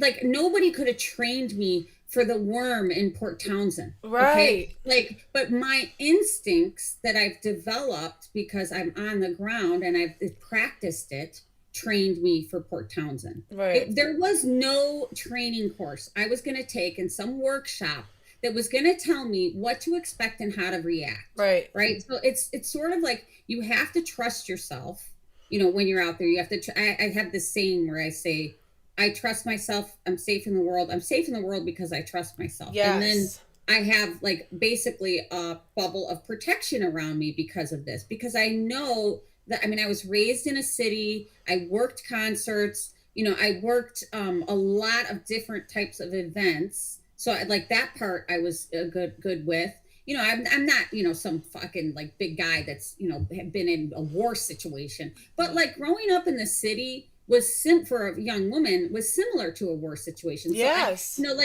And they're telling me like, you need this 1 hour class or you're not gonna, like, you don't pass our litmus test of, that you're okay. Do you know what some of the RevFems tried to tell me when I first started my channel? They were like, you know what Brittany needs to do? You know what you need to do, Brittany? first and foremost, you need to read some Mary Daly, some, they give me like a whole list of these like 1970s or whoever, like, feminist writers. Like, once you've read through the, you should like, rather than worrying about making videos, you have a lot of reading and catching up to do, and then maybe you can cut your teeth on doing videos. But I think you're starting to run before you can walk. And I was like, the audacity, like, as if my lived experience isn't a qualification enough. Right. It's another limitation. And these limitations are not helping the women, right? Like, because we have to be able to make mistakes and learn. And if you're so afraid to make a mistake, then you're going to do nothing. Right. And like, that's part of like the propaganda too. So we're buying into even their to shut up and be quiet. Right. So like we've put another layer of our own propaganda of you're not qualified enough. You're not educated enough. You don't know enough about RevFem. You don't know enough about like the legislative, body that you're going to go, I don't need to know anything. When I go to the state capitol, I got our suffragette flag in Harrisburg state capitol. I've got, like conservatives to put it in their window because when I went there was, you were with me, the trans flag on a freaking brass, pole, like it's, the grand castle. Yes. Right? They have these trans flags in the state capitol. And I saw that and I thought, I'm going to order these window stickers and go there and ask people to put our propaganda in the window. Yes. Our suffrage propaganda in the window. So, like, do I need to know everything about politics to do that? No. And I think one of the most beautiful things, and this is what I said that I've always loved about getting older as a woman, and I think this is something that older women have really cornered the market in. And I think that there's something about having given birth, having raised babies who are, into adulthood, having gone through all the bullshit that comes with, either being married or having relationships with men and, going through like, your peak, beauty and sexuality years. And then as you get older and, all of the different changes that come with your body, and eventually getting to the point where you said, you know what, I don't need to ask permission anymore. I'm going to do what I want. And I used to always like idolize that. And I like realized that it's like older women were some of the most powerful women in the world. Cause it's like, because we've been through so much shit that we're just like, fuck You're not going to tell me anything. I know who I am. Yeah. Am I going to die before I speak my mind? Right. Like, am I going to just live this whole life and just let everybody trample on me and tell me to shut up? And who am I supposed to be asking permission for? I'm so sorry. Who is the head, person who's going to let me know when I'm allowed to share my voice and share my perspective? And, who's going to sit there and be like, pass me the mic? I'm not asking for anyone to pass me the mic. I'm going to bring my own. Right. And you do. You're pretty good you're pretty good. You come with a good attitude and ready to rock. Yeah. And it's like, it's one day, we're there for one day, we're there for a few hours, go to like now I'm doing the speakers corners, but before when I was going to protest, I tried to make that enjoyable for myself as much as I could, right? And go there with like a good attitude of like, yeah, this is going to go good. We're going to have community engagement. We're going to get maybe in the paper and get this message out, but like, we're going to be approachable by having like enjoying each other's company. Well, also, it encourages women off the street to walk up. If we're all super uniformed and we're all wearing it, we all are on point as if we're this little army, then it's not accessible to even women off the street. I mean, we want to get to a point where eventually women start to be like, oh, I've heard about these before. Hey, I think there's going to be one, I don't know any of these women, but I think that they're approachable, where maybe I could walk up and maybe I could participate. We want, this isn't an exclusive club. This is for women. Yeah, this is like the backwards of a business. We want to give it away, right? We want to give it all away. We want to give the information. We want to give the platform. We want to, so that more people come. Forget about the glory. Forget about the credit. Forget about who's going to be recognized when and where and all this sort of stuff. And don't worry about that, because if you're out there every week, or if you're out there consistently doing something, you don't have to worry about your credit getting taken away, because eventually your work will shine. That's how, right? even Like, with my channel, I mean, I would like, sometimes I repost my videos, on Facebook, and sometimes I'll tweet them out. But over time, it's like I made a decision. I'm going to focus on just make good work, make consistent work, pay attention to my community, read the comments, try to stay in tune with what they like. That's why I always do these polls, and I ask people, I'm like, what do you want me to make content about? I mean, it's really for you, I want to know what you guys like. And over time, it's like it starts to grow and it builds itself. Well, I mean, you're offering something. You're offering, and like, you do not have to have a degree in feminist theory to do this, right? Exactly. Like, most of the people that you talk to on the street, in fact, all of them, none of them have a degree in feminist theory, and you won't even be able to come in on the right angle with them if you start hitting them with, like, have you seen this study, blah, blah, blah. You have to come in and say, what do you think of Will Thomas? Like, he's 6'2". You think, like, and then you'll say, what do you think of Will Thomas? Yeah, like, I've used that line. What a clown, right? He gave us, so he had so much exposure that, like, and it was such a joke. The men always want to joke about it. The women are like a little more reluctant. They'll see like their guy joking, and then they're like, "Oh, it's okay to talk," Like, everybody's feeling everybody out at first. So when you're on the ground, you're not hitting them with the study.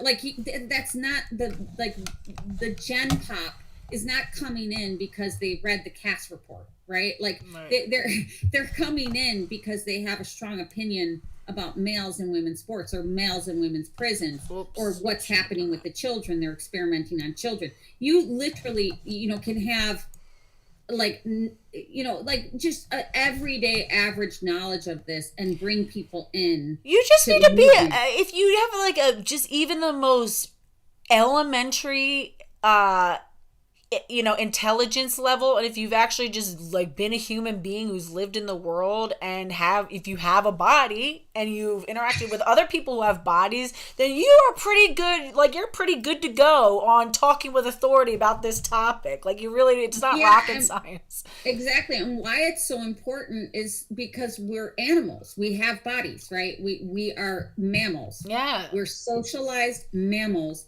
And how we learn is from modeling behavior. So when they see a woman out on the street doing this, they believe they can do it. If they never see it, they don't believe, like, that's how we learn. We literally learn from looking at our parents and watching what they do. So, like, and this is what the other side uses, right? They model this behavior that they want to see. It's a terrible behavior, and what's happening? The kids are mimicking it and creating their own, like, rites of passage with it, but, like, they're still mimicking what the tangibility of trans is. Like, I'm gonna get first I'm gonna say I'm non-binary, then I'm gonna say I'm trans, then I'm gonna want the breast binder, then I'm gonna ask for the hormones, then I'm gonna ask for the mastectomy. It's like, it's almost like, first I'm gonna get baptized, then I'm gonna get confirmed, then I'm gonna get married, then I'm, like, it's the same, like, ritualistic, kind of track that they're on. Yes. And then they have their own things that they do, where it's like the first picture with your shirt off. Yes, for the girls. exactly. And, like, they have their own, like, or the first testosterone shot, and right. So they have their own cycle that they're going through, and we need to do that on the other side, modeling the boundaries, right? From the first sticker that we put down somewhere, Yeah, and the stickers are, like a marketing campaign, and we need that too, because our eyes are like, our eyes are like the screen for our brain, right? Like, so our brains are computers. Even if you walk past a sticker that says trans lives matter, you might not stop and look at it, but you've seen it. Your brain has processed that and it's processed it. Right. And the other side knows that, and we know that too. That's why we're doing, all kinds of different levels of resistance. That's why even something as simple as correctly, using correct pronouns for a trans identified somebody, that's gonna click in somebody. They're gonna be like, oh wow, they're calling that, trans woman he, him, and you don't have to make a big deal about it. You don't have to say, well, this, you can just say, well, he, Leah, he is swimming later today, or like Lia Thomas. Well, I don't. I mean, I try not to use I say Will. Yeah. Because I mean, his parents gave him the name Will. He changed his name. Now, I mean. Yeah, well, even stuff like that. I mean, even saying Will, like, I actually agree. I like to, the reason why I like to use I don't really care if people change their names, but I like to use their original name, because with that might have be attached a history that could be important to somebody. Maybe they've done something to somebody, or there's something that people need to know. And if we remind people who they are, and then if there's information that maybe they did something, or they can connect that person. They don't know what you're talking about, but then you get a chance to say, Leah. Right. So I say Will first because I want them to model my behavior. Right. And when they're confused, I clarify with Leah. And then I use the proper pronouns. And sometimes people say, well, why don't you use Leah? And I'm like, well, because it's not like, I mean, if he was just a dude that changed his name, I would respect his name change. But he's a dude that's pretending to be something that he's not. Part of that pretending and that mass propaganda is that we acclimate the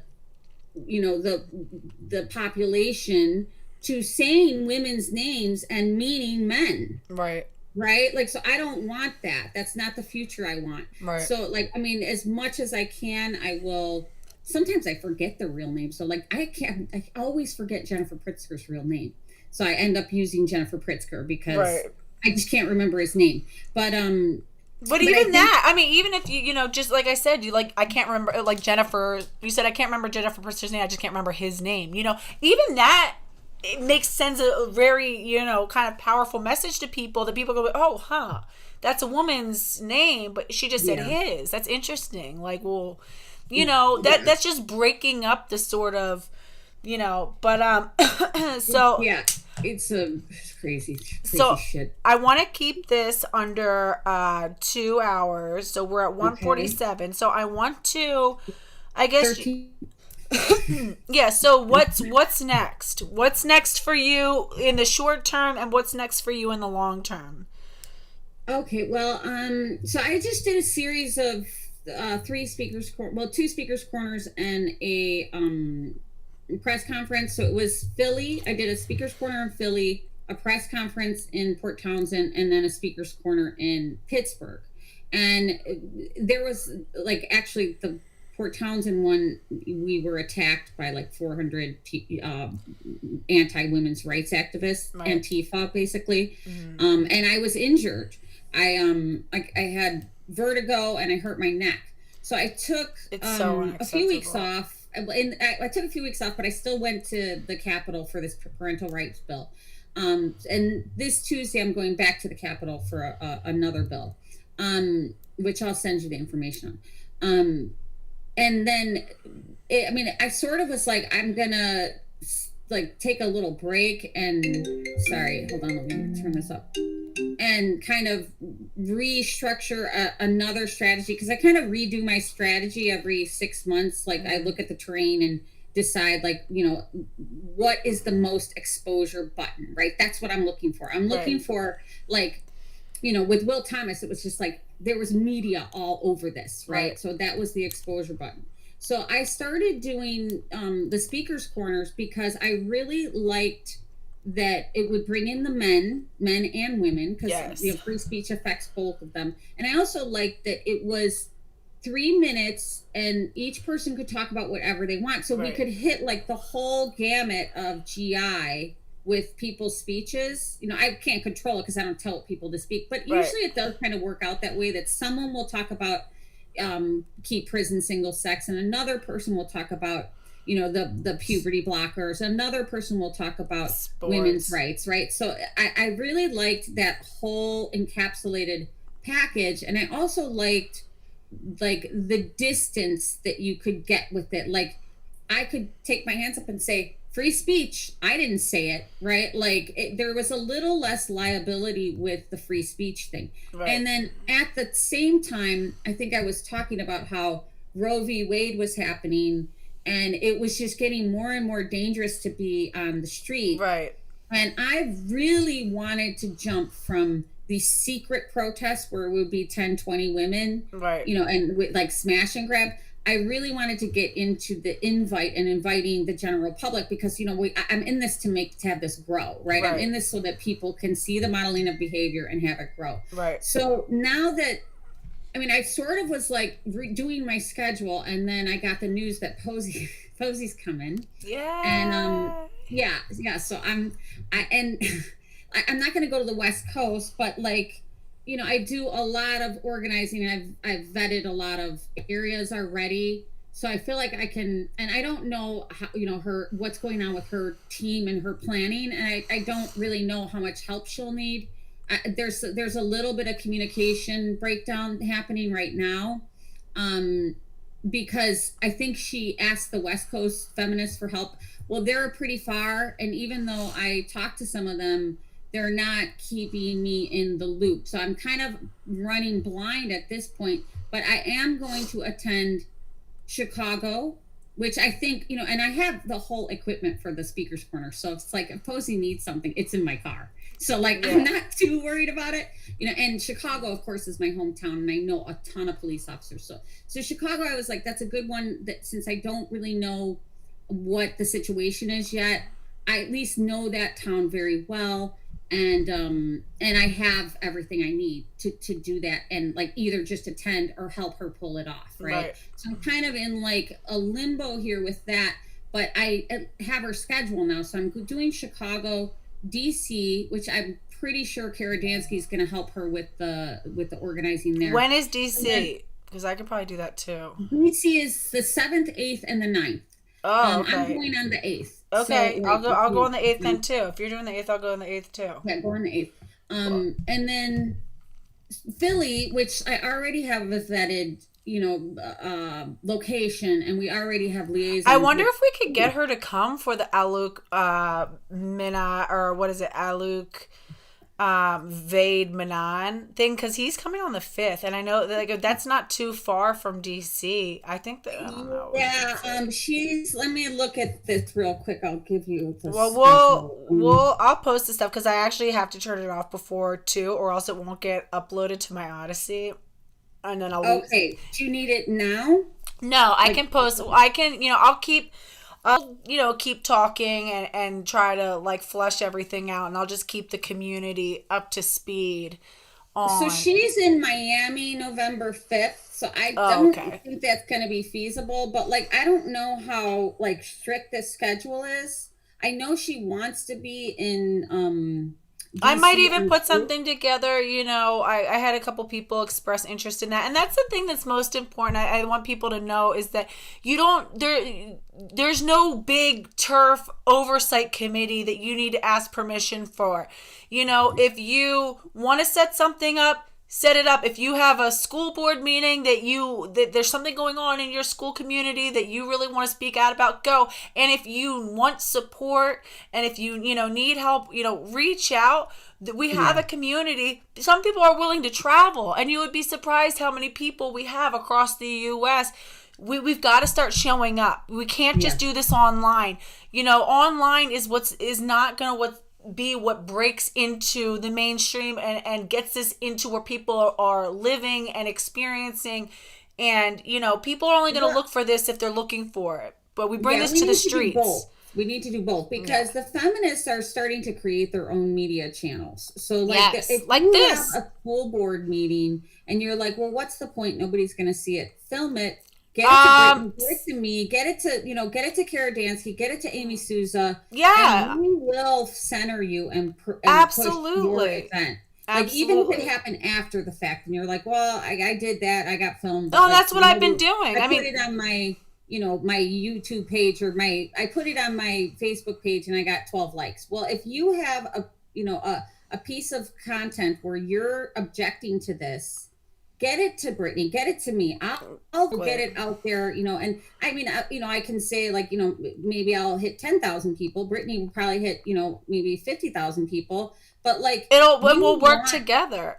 We want to showcase women and men that are fighting this, and young people too. I mean, like, we want to showcase you because, like, the reason there's still a silence around this is because they're hiding what we're doing. Right. The media is hiding and lying about what we're doing. And if you're still afraid of what your friends on Facebook or what your friends that you went to high school with, 15 years ago are going to think, I think you really need to. Now, I know it's difficult for some people who maybe have, careers that could be threatened. But if your biggest concern is you're worried about, what your, ex-roommate from college is going to think, if you start really sit and think, what, is it time for me to be brave? Because guess what? For every, 3, 4, 5 people who are gonna, not want to deal with you anymore because of this, I promise you, there's another 10 who secretly have been waiting for someone to say what you're saying, and who are gonna show up in your DMs and be like, "Thank you for saying it." Oh my God, that is. I have people, like, all my friends who I was like, maybe they're woke, I don't know, and then they find out what I'm doing, and like, they send me articles. Have you not been so surprised by some people who I was like almost afraid to see? I'm like, I'm going, like, they're not going to mess with me. And they're like, oh my God, I totally agree. I'm like, oh my God, you do? Yes. And you a big kumbaya. You're like practically hugging each other. I know. Like, I live in the this same crazy reality where people are gaslighting me every day. Yeah. When you finally connect with, or like when somebody voices what they're like, when I voice what I'm doing, these people flock to me because they don't have anyone else to talk to. And even if they do, they want to talk about this because it's so freaking weird. Okay. Like, we're walking around pretending like men can be women and come in our, like, it's so weird, and men don't like it. Like the looks on the men's faces when they would see the young anti-women's rights activists, at Atlanta. Like, because there was a lot of dudes there because they're watching their daughters. That's why I think it's important to bring men in. Get them used to defending women publicly. I have so many pictures of these, like, foul looks, because these people are, these supposed trans people are coming up, and these men are like, they can't help themselves but have this, like, wait, real quick, look. I got to turn it off in like a minute and a half. I'm like watching it count down. All right. I'm going to. So tell me how you plug yourself. RevFem Street Beat. So it's RevStbeat. Right? No, I'm sorry. RevFemStbeat. Follow me on Twitter. I also have a group called Rev Fox. We work together on the speakers corners, and we will also send reps on certain issues if we're close by and it's convenient. I mean, we raise our own money, so. And then I'll also make sure to post, Jen, after this, send me like a little description and send me all your links, and I'll post everything in the description. So if you want to get in touch with Jen's a great person to connect you with how to get started if you want to do it. If can even tell you other names of who to look at. And I'm a good person for just sitting in. I have a lot of information on my Twitter page. I also have the website, but like the Twitter page, if you can, like, even if you're not on Twitter, but you can just kind of check in and follow, you'll, like, right now I have a tweet going on with Posie, like, these are the dates today, so I'm always processing this information out there because I'm really want new people coming in. Yes.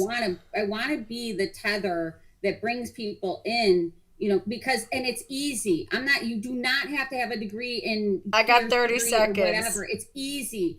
I won't put limitations on you. So go ahead and get a hold of me. I'll put you on. I'm in Pennsylvania right now. So if you're in Pennsylvania, like, for sure, get a hold of me. But like, I can. Jen, I gotta turn it off. I'm so sorry. I hate to, because it won't back up to my Odyssey. I love you. Thank you so much. And we'll do this again. I'm gonna have Jen on now. And we'll keep doing this because there's gonna be so much more to talk about, and we'll definitely have to do like a recap after the next Philly. So I love you. Thank you guys. Sorry for cutting it off.